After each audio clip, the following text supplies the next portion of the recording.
Check. Check. Check or no?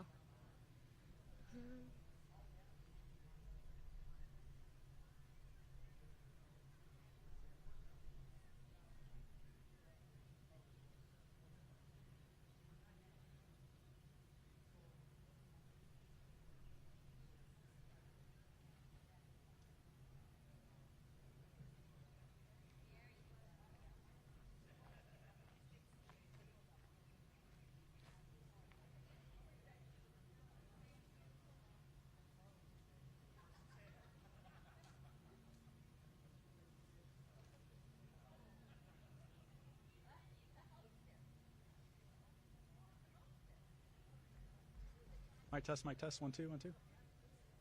It's the same.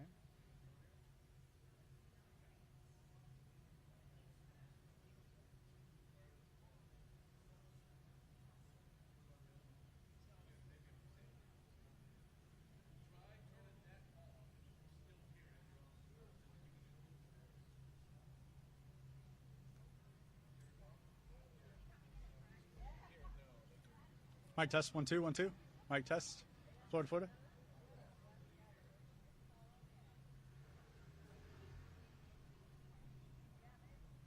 Mic test, 1 2. Florida, Florida, Florida. Mic test.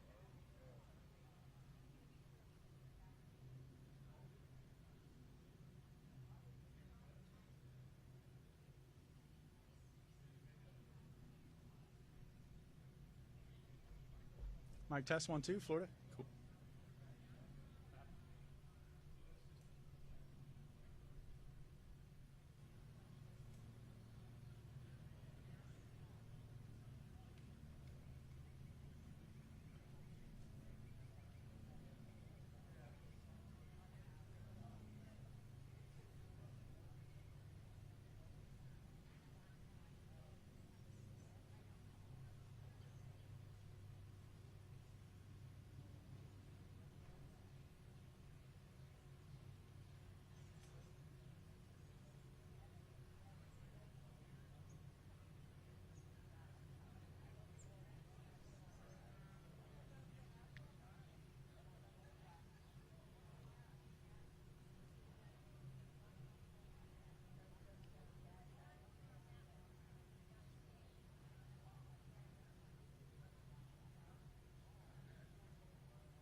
We got Rubicon coming and Kevin.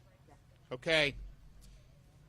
Well, good afternoon. We're here in Pasco County again. After we were here after Helene, they had a lot of storm surge for that, and then with Hurricane Milton, just so much rain and the water rose, and we knew that would happen immediately, but then also would continue to happen. So I really want to appreciate everybody, Sheriff's Department here with Sheriff Naco, the Kevin Guthrie, and the state folks that have helped make rescues and really help people throughout the community. Kevin Guthrie's here with me, Dave Kerner, Highway Safety Motor Vehicles, Major General John Haas, National Guard, Josie Tamayo, CEO, Volunteer Florida, Kevin Barr is the owner of Barr's Propane and Gas here locally, Jim Lehman, Southeast Operations Manager, Team Rubicon.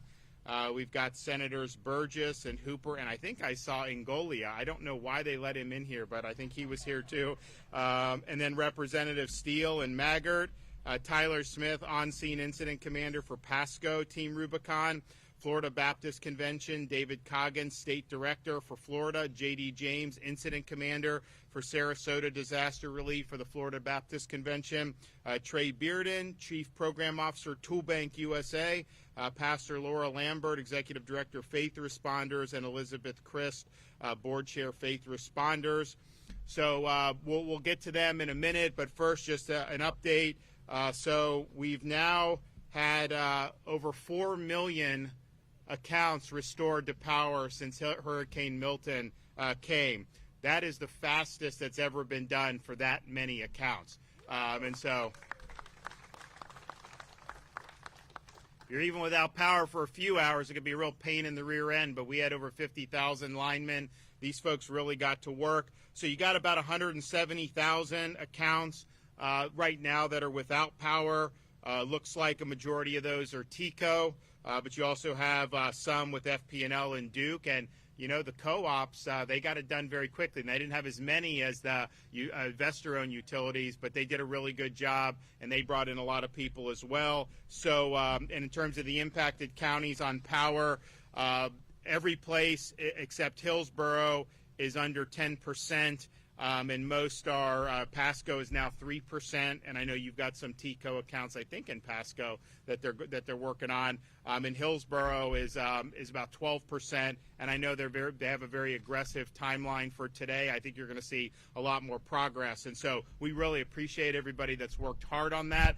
You know, there have been storms in other parts of the country that were a fraction of as significant as this. People were without power for weeks on end, and so here people really worked hard. So that's 4 million and counting, and I think those others, I know they're working really hard on it. We also have been able to see fuel really rushing into the state from Port of Tampa. Canaveral has doubled what they normally do to help backfill, and even Port Manatee, we got that back up and running, not full capacity yet, but people thought that was going to be out for several weeks, so we're really, really happy to see that. Now, we know that is the key, because all the stuff with the way fuel is delivered, it has nothing to do with the state of Florida. These are private markets, private companies. We are not Venezuela. You're not going to have the state government controlling, you know, what gas station gets gas. I mean, that is done through the normal course. But we also knew as the ports were getting back to where they needed to be, as power still needed to be restored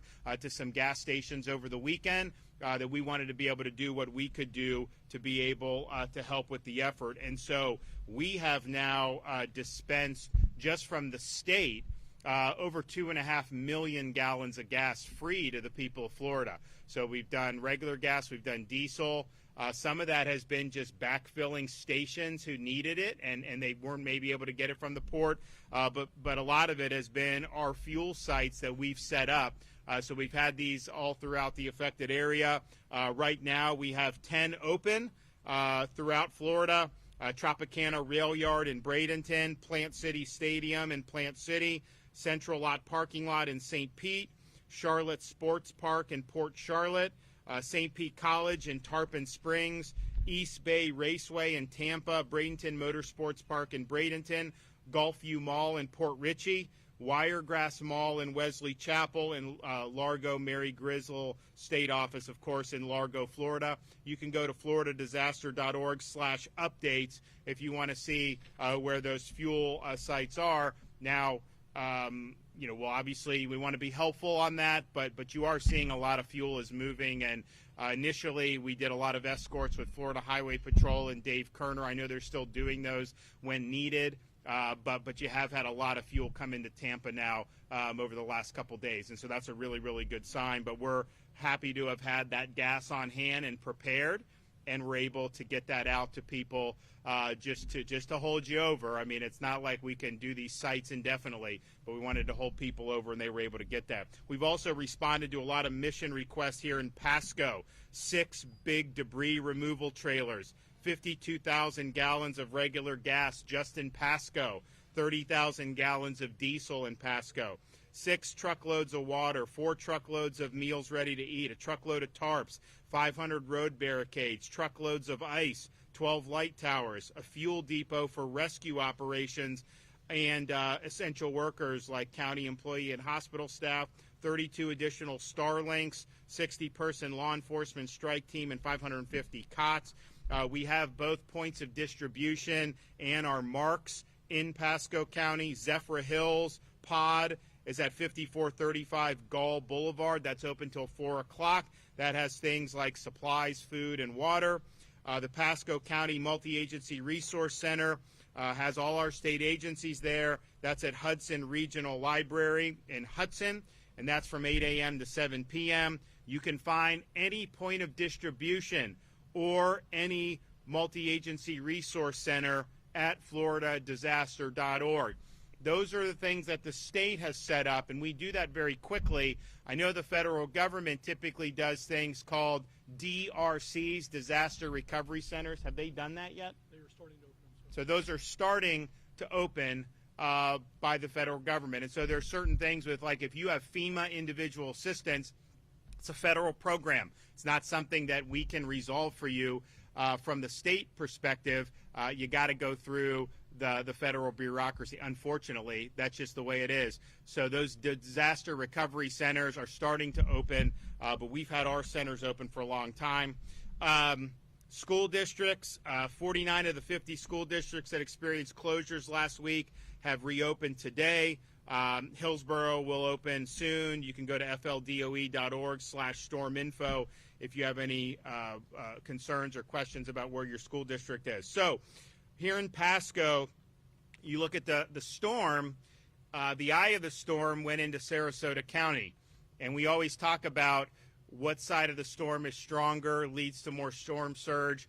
And it's the one on kind of the northeast. It was kind of coming a little horizontal. So basically south of where the eye of the storm is where we saw some of the most surge. Not as much surge as Helene, but it was like you go down to like Charlotte County, Manasota Key. I was down there. You know, they had serious surge. You also had wind, but I think what we saw is that you didn't have the storm surge in Tampa Bay here. It actually sucked it out, and I think some of the areas in Pinellas and Hillsborough reported negative storm surge, but you had huge amounts of rainfall, and the northern part of the storm was just so wet, and so you had places in Pinellas, Pasco, Hillsborough, Polk that just got inundated with water. And so you had 10 to 15 inches that occurred along and east of I-75 corridor. Both inland and riverine flooding has been observed.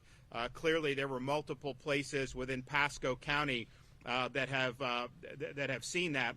And we've had joint operations between maritime aviation and crisis response units. We had 300 civilians rescued by the Florida State Guard after becoming stranded in their neighborhoods due to rising riverine floodwaters here in Pasco. Obviously, the Sheriff's Department has made a lot of water rescues. You know, some of these floods were not necessarily like that was going to go over your house and that people were going to drown, but it was, you know, there's debris, there's down power lines, it's hazardous, so they were able to bring those residents to safety, and we're glad of that, but you still have a lot of water. So in my direction, Florida Division of Emergency Management has deployed 7 floodwater pumps to the Silver Oaks community here in Zephyrhills, with another 20 pumps on the way for additional support. We have been at the state level executing pumping operations in this area since before Hurricane Debbie. Remember that? Everyone's forgot about that. That was 2 hurricanes ago. We've also deployed a flood barrier to surround the lift station in Silver Oaks community in order to make repairs. We've also deployed a human services needs assessment team to provide support to residents who need to find new housing because of storm damage. The Division of Emergency Management is supporting the operation of 2 shelters for displaced residents in this area. The Fasano Regional Shelter, which also serves special needs individual, that's 11611 Denton Avenue in Hudson. And then the Wesley Chapel Recreation Complex, which is a general population shelter, 7727 Boyette Road in Wesley Chapel. So thanks for FDEM for getting that available for our residents. Now, we also have an ability to help people through charitable giving and through private organizations. We started something, or at least made it a big deal, called the Florida Disaster Fund.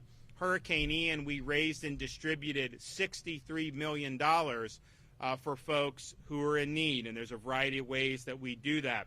In the aftermath of Hurricane Helene, we started it up. We raised, a few $1 million. It wasn't bad, but now that Milton has come, it's raised more money. So they're over $12 million.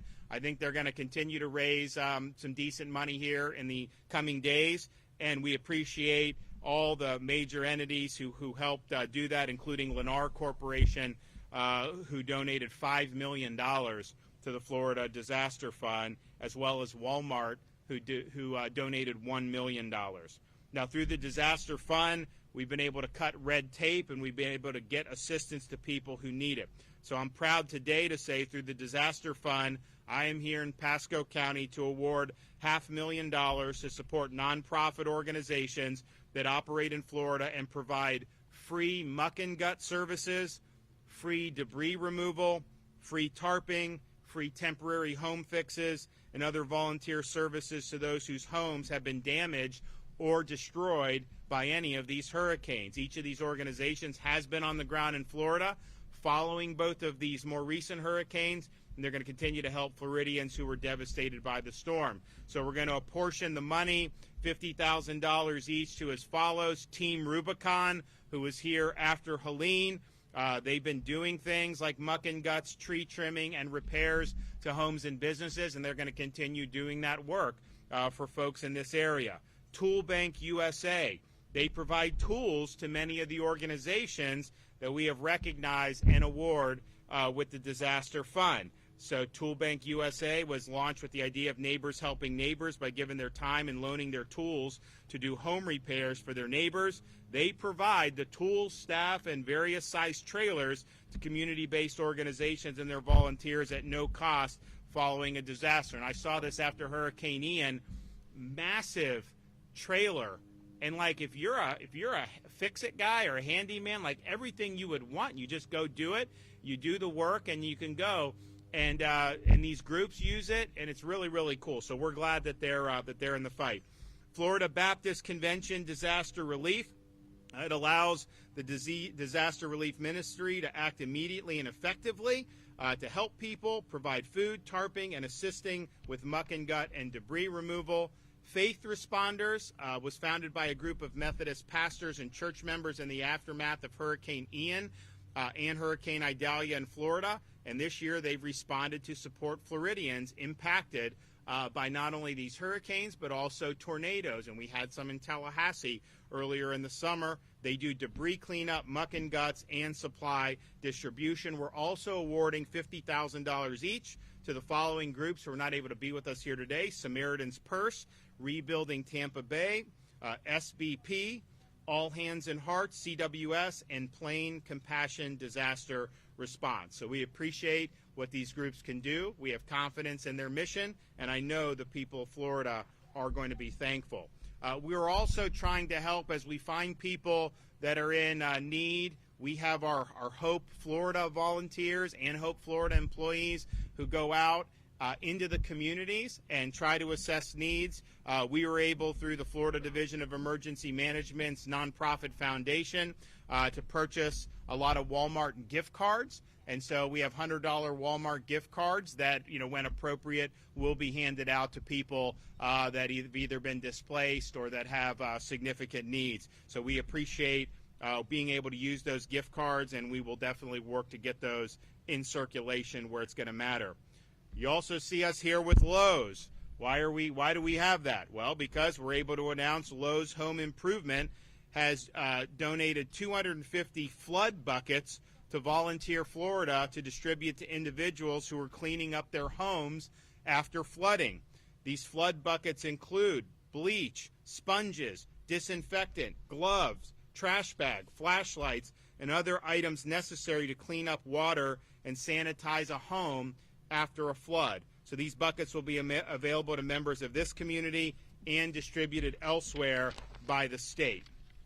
We have our Hope Florida bus that will be located in the following places today: Mission Hill Church in Temple Terrace, 10 to 3, Mount Olive Baptist Church in Plant City from 12 to 5, Zephyrhills at the Samuel W. Pasco Recreation Park, Pinellas County, 9 a.m. to 7 at Botanical Gardens Magnolia Room in Largo on Almerton Road. We also have Hope teams deploying to canvass Plant City, Ellington, and other locations throughout Pinellas County to support impacted communities. They go door to door, they bring supplies, some of them will bring these gift cards, and they've been able to help thousands of people by going out into the communities and not just sitting back and twiddling their thumbs, but actually trying to make a difference. Imagine that. You actually have government that is responsive. Insurance villages. So we are going to have, I see wind damage, and so the regular traditional homeowners insurance, and then a lot of the flood damage. I would imagine most of that's going to be the National Flood Insurance Program through FEMA. But the guy that oversees this in Florida is the Chief Financial Officer of Florida, Jimmy Petronis. And what he has done is launched insurance villages across the state to help policyholders with filing claims related to both Milton and Helene. The first site opened in Manatee County yesterday at the Bradenton City Hall. Today in Pinellas and Polk counties, sites are opening at the Long Center in Clearwater and the RP Funding Center in Lakeland. Tomorrow, a fourth location will open in Hillsborough County at the Plant City Strawberry Festival. Each location will be open 9 to 5, 7 days a week, and will remain open as long as there is demand in each location. So again, if you have concerns about that, State Chief Financial Officer Jimmy Petronis has insurance villages. He oversees that industry and is bringing everybody to the table. So we appreciate him doing that. Okay, we appreciate everybody. Why don't we want to hand out the checks? Do we have these? Okay, whoever wants to come up here. We've got Rubicon. You guys want to come? Tool Bank? Yeah. All right. Who else? Safe Responders, and Florida Baptist Convention. Florida Baptist. Right here. All right. Get over here. No, okay. Yeah. Post the picture right there. There we go. All right.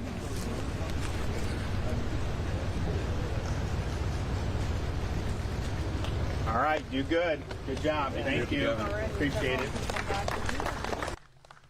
All right, now we'll hear from Kevin Guthrie, I think is the first one up. Let me see. We'll hear from Kevin Guthrie first.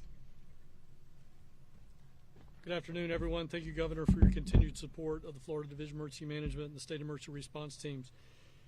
As the Governor has mentioned here today about pumps, we have been on mission here since before Debbie, pumping water. We've moved millions of gallons of water, but we are now to a point where we have 20 additional pumps. The Governor said it was en route. I'm pleased to announce, Governor, that as we always are, fast, we are already here.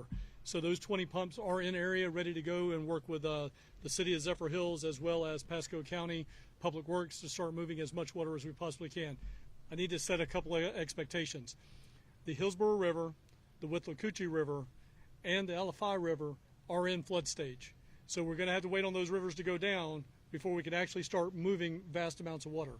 Once that happens, we will have all the necessary resources to go out there and get that job done. Just as we have staged linemen, just as we have staged the National Guard, other private sector individuals. We have now staged, and we are ready to respond in real time when those rivers go down. Debris. I want to take a minute real quick to call out Pasco County. Pasco County is doing debris right. They took the executive order. They're moving debris 24/7. Their staff is coming up with innovative ideas about how we can get other stuff done. How can we employ the small hauler, the two guys with an F-150 pickup truck, the medium haulers, dump trucks? We're trying to get that done. I had a conversation with the federal coordinating officer this morning about how can we get local community, again, federally supported, give us a policy, give us what we need to do, let the state manage it, and then let local communities go out and execute. We are best when local communities can execute on behalf of their own recovery. So again, we're trying to put that together, been working that now for a couple of days. Hopefully we can bring this in for a landing. We currently have 10 public fuel depots and over 20 points of distribution open where residents can pick up water, shelf-stable meals, and other supplies. There are multi-agency resource centers, as the governor has already talked about. Now again, I want to just dig in one layer deeper on what the governor said. Federal DRCs and state multi-agency resource centers. From the common layperson, they probably look very, very close to being the exact same thing. However, what is different is if you want to work your case through FEMA, you got to go to a DRC. However, at a multi-agency resource center, we can help you register with FEMA. We can sit down at an iPad, a tablet with you, a computer, and help you get registered, and we will do that. We have people there that will help you get that done. But if you want to ask, why didn't I get approved for that? Why did I get denied for this? That is at a DRC. That's the biggest difference between the two. For information on where these are at and all the resources that are available to you, please go to floridadisaster.org/updates for those locations. As we continue to see rivers now crest and in some handful of cases rise, please make sure you're staying out of the standing water, as it can pose a significant health risk to you and those that are in it. It could be full of bacteria, displaced wildlife, and can even be deeper than you think. Having been a former resident here in Pasco County, even just up the road in Dade City for a short time, I will tell you there's a lot of wildlife in the Green Swamp, which is just to our east from here. All right, so again, please keep that in mind. Assistance is available to residents who receive damages from Milton. Residents can apply by visiting disasterassistance.gov, downloading the FEMA app, or calling 1-800-621-FEMA. That's 1-800-621-3362. If your home has received significant flood damage, ensure that your electricity is off and that you're wearing appropriate safety gear before entering your home. We have been approved for FEMA Clean and Sanitize Assistance, so if you've applied for FEMA assistance, this is a one-time payment of $300 for residents to help get stuff to clean and sanitize their homes. These Lowe's buckets is like an immediate, Band-Aid, but you're going to probably need more supplies. So that FEMA Clean and Sanitize is a $300 check that they will send to you so that you can help out with cleanup costs. If you require assistance, please do not fall for scams. If there is somebody that's at your door saying, I can fix this for $100 cash today, $1,000 cash today, and we will come back, that's a deposit, but I need it in cash, please don't fall for that. Get their name, take a picture, let us know. The Attorney General is more than welcome to, or more than happy to start investigating that. The Department of Business and Professional Regulation as well. Make sure you check their license. Go to the Florida Department of Business and Professional Regulation and check their license at myfloridalicense.com. If you need help, we will send you help. Josie's team at Volunteer Florida, as well as other nonprofits, will help you out. Our number one place for that type of assistance is Crisis Cleanup. You can go to that. You can contact them online on the phone at 844-965-1386. That's 844-965-1386. They will help you with muck outs, tarps, tree removal, and a lot more. If you have roof damage, I'm happy to announce that FEMA has turned on Operation Blue Roof as of about 9 minutes ago. And you can now go and qualify for actually getting the U.S. Army Corps to come out and help you put a tarp on your roof. So you go to the U.S. Army Corps of Engineers Blue Roof Program. It is a free service. Again, it is a free service. If somebody's trying to charge you to put a blue roof on, tell them to go away. Residents impacted by Hurricane Milton can sign up for this no-cost service by visiting blueroof.gov. Again, that's blueroof.gov, or you can call 888-ROOF-BLUE. That's 888-ROOF-BLU to have somebody come to your house. Eligible residents can apply now through Tuesday, November the 5th. Again, State Assistance Information Line is available at 1-800-342-3557. Again, that's 1-800-342-3557. And as always, this is the point in my talkers that I say, I've given you a whole lot of numbers and a whole lot of stuff. The places you need to go to get all of that information in one-stop shop, floridadisaster.org/updates, or you can get all of this information by following us on our social media platforms. It's at FLSERT on X and Instagram, and at FDEM on Facebook. I appreciate your support, Governor. We could not do this without you, but you make it easiest for us to do that. Thank you. And good afternoon, it's the shortest one. Good afternoon, everyone, and it's a pleasure really to be here with you. I'm Josie Tamayo. I'm the CEO of Volunteer Florida, and I want to thank the governor and everyone here for allowing us the opportunity to highlight the ongoing need in our state for aid, as well as the vital work that these wonderful organizations, who I have been out in the field with, doing different things, even in the beginning of Hurricane Ian. So in partnership with our public and private sectors and other non-governmental organizations, the Florida Disaster Fund supports both response and recovery. And if you all remember when Hurricane Ian hit, the governor says, we will be here in the beginning and we will be here in the end. So I'm here to tell you that is what we do, and we do it #1 in the United States. So the Volunteer Florida Foundation distributes through the disaster funds funds to volunteer organizations that have identified unmet needs and are actively engaged in disaster response and recovery in Florida. Thanks to the many generous contributions made to the Florida Disaster Fund, during Hurricane Ian and Idalia alone, we received $67 million in donations, as the governor stated, and was deployed to provide critical assistance to individuals and communities in need. Just a couple of facts. We helped more than 7.3 million people were served, 95.4 meals were distributed. Volunteers contributed over 1.7 million hours, helping to repair nearly 2,500 roofs and muck out over 2,000 homes. And each volunteer hour was cost at $29.41. More than 7,000 homes have been repaired, and 18.2 million essential items have been distributed to those in need. Volunteer Florida serves, obviously, as the emergency response arm to Hope Florida and Initiate, Activate, Hope Florida. And please, as the governor has said before, that line is open to all Floridians for the next 2 weeks. So also, more importantly, your donations, big or small, they don't have to be big or small. They have to be whatever they are tax deductible. And so we're very, very careful to ensure that those, with the governor's assistance and all our state partners, go to help the needs and help those organizations that help Floridians through response and recovery. Our commitment, as the governor says, to communities extends beyond immediate relief long after the storms. The Florida Disaster Fund, it's only been activated for not even 7 days, Governor, I believe. It's accepting donations for response and recovery. So I want to thank you, obviously, our wonderful First Lady, Casey DeSantis, your continued support to ensure that impacted communities are able to respond and recover.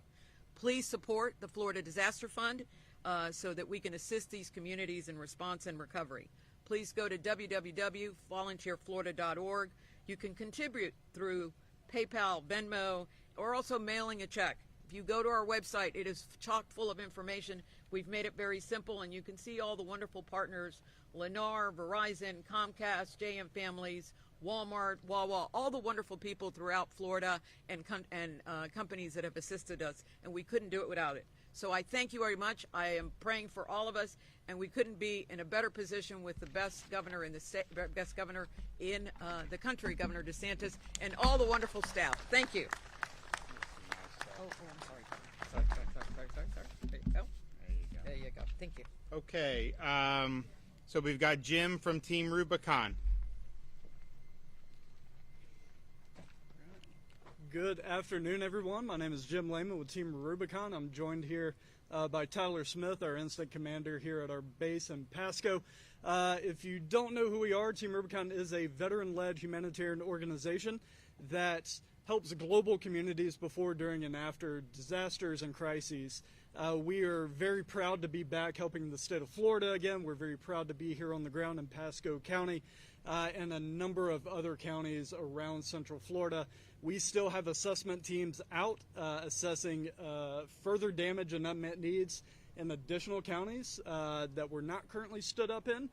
So we're going to be here for a while. We're going to be helping out, like was mentioned before, especially with muck outs or muck and guts, chainsaw work, whatever that looks like, and roof tarping work is really what we're looking to specialize here in Florida.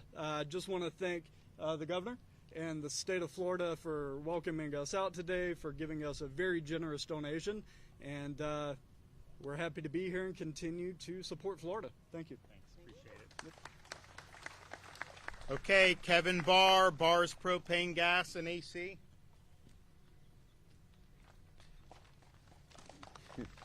Thank you. First of all, I'd just like to thank some people. Governor, what you've done for our propane gas industry after Hurricane Irma, we could not get propane delivered. We called you, they were on the road. We've already had over 100,000 gallons delivered to our plants since the hurricane. That would not have happened without you. Thank you very much for that. We are working 7 days a week at our company to try to get generators, food banks. This used to be a shelter here. We have a 1,000-gallon tank behind that. We're doing everything we possibly can. I want to thank my employees. They are just absolutely, I'm not sure how they've slept at all. We have worked 7 days a week. We've kept our plants open. We had no power at any of our plants. All right, we put out a thing that we needed help. Unbelievable the help that we got. We lost roofs on both our Dade City and our Zephyrhills location. And right now we are up and running the second day at each location with generators, with anything we needed. All right. The community that we have here is special. Anybody that lives here understands it. Betmar Acres, all right, the city of Zephyrhills, this place is just incredible. My mother lives here, all right. My sister is one of our employees, okay. She's also the mayor of Zephyrhills. She has been working night and day to try to make sure that everyone has propane gas that needs it, okay. Our air conditioning company, right now when the power comes on, you understand that a lot of these motors and other things, they just don't like voltage drops and voltage, raises. So we're working night and day to try to get everyone air conditioning, because after you get power, the first thing you want here is air conditioning. So we are doing the best that we can possibly do. We are all tired, but sir, I just cannot thank you enough. Thank you, sir. All right. Well, thanks for your hard work. I know they've worked really hard with everything to get everybody up and running, and that's the one thing about the hurricanes. When you have when you have a hit, interruption in power, even very rapid restoration to do over 4 million like they've done in this storm has never been done that quickly. But it could be really hot and nasty. People want the AC. We are going to have, I think, the next 2 days, the temperatures are going to drop, which I think we all will probably look forward to one way or another, particularly these guys out here working hard on the muck and guts and all that. But we appreciate everyone that's really worked hard throughout all this. We've got a lot more work to do, but I just thought back to, President Reagan used to say, the most terrifying words in the English language are, I'm from the government and I'm here to help. And there's a lot of wisdom in that, but I don't think the Gipper ever saw Florida respond to a natural disaster, because we get after it and we actually do make a difference. And that's the folks here locally in Pasco and our other counties and cities. That's Kevin and his team at the State Emergency Response Team, working hard to make a difference. And we really believe that we want to see rapid restoration of services, rapidly as possible, get the debris gone, and get people back on their feet. And that's been a really, really good culture that's been created here, and I know people have made a big difference. So thank you for everybody that's been involved with that. We got more work to do, but we're happy to be here making a difference today. Okay, does anyone have any questions? Okay, you guys take care. Bye-bye.